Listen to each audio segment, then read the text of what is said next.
भारताची एक नवीन space race सुरू होतीये, पण ती आकाशात नाही तर चक्क आपल्या क्लासरूममध्ये.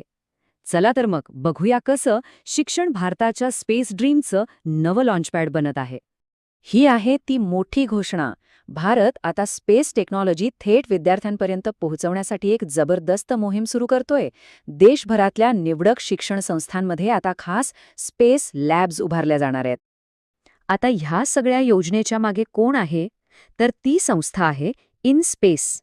ही एजन्सी भारताच्या स्पेस प्रोग्राममध्ये प्रायव्हेट कंपन्या आणि शिक्षण संस्थांना प्रोत्साहन देण्याचं खूप महत्त्वाचं काम करते. चला आता बघूया की ह्या स्पेस लॅब्स नक्की कशासाठी आहेत.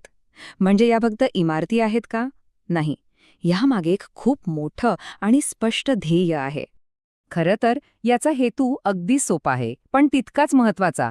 विद्यार्थ्यांना फक्त पुस्तकातल्या थिअरीमध्ये अडकवून न ठेवता त्यांना स्पेस टेक्नॉलॉजीचा डायरेक्ट हँड्स ऑन अनुभव द्यायचा आहे, जेणेकरून ते स्वतः अनुभव घेऊन शिकू शकतील. ठीक आहे, कल्पना तर खूपच भारी आहे, पण हे सगळं प्रत्यक्षात कसं होणार? म्हणजे ही योजना नक्की काम कशी करते? चला तेच समजून घेऊया. आता बघा हा आकडा 75%. म्हणजे काय? तर इन स्पेस प्रत्येक लॅबसाठी जो काही एकूण खर्च येईल त्यातले तब्बल 75% पैसे स्वतः देणार आहे. ही खूप मोठी आर्थिक मदत आहे नाही का? आणि ही मदत किती असू शकते? तर प्रत्येक संस्थेला तब्बल 5 कोटी रुपयांपर्यंत. या आकड्यावरूनच आपल्याला या योजनेची गंभीरता लक्षात येते. अर्थात या योजनेसाठी पात्र व्हायचं असेल तर काही महत्त्वाच्या अटी आहेत. पहिली अट, संस्थेचा NIFR रँक 200 पेक्षा जास्त हवा. दुसरी, तिथे स्पेस टेक्नॉलॉजीशी संबंधित UG किंवा PG कोर्सेस असायला हवेत. आणि तिसरं आणि सगळ्यात महत्त्वाचं, संस्थेने इनस्पेसकडे एक व्यवस्थित फॉर्मल प्रस्ताव सादर करायला हवा. ओके, आता या क्लासरूम्समधनं थोडं बाहेर येऊया आणि जरा मोठं चित्र बघूया. कारण या लॅब्स फक्त शिक्षणापुरत्या नाहीत, त्या भारताच्या एका प्रचंड मोठ्या आर्थिक ध्येयाचा पाया रचत आहेत. आणि हेच ते आर्थिक ध्येय.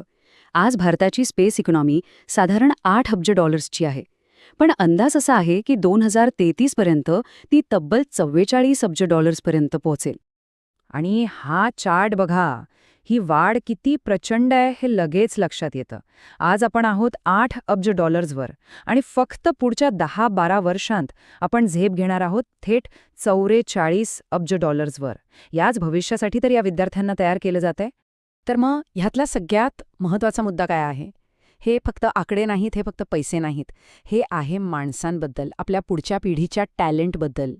मग प्रश्न हा उरतो की ही जी $44 अब्ज इंडस्ट्री उभी राहणार आहे, तिचं नेतृत्व कोण करणार? कोण चालवणार ही इंडस्ट्री? आणि या प्रश्नाचं उत्तर आपल्या समोर आहे. या सगळ्याची सुरुवात इथून होतीये, या क्लासरूम्समधून, या लॅब्समधून.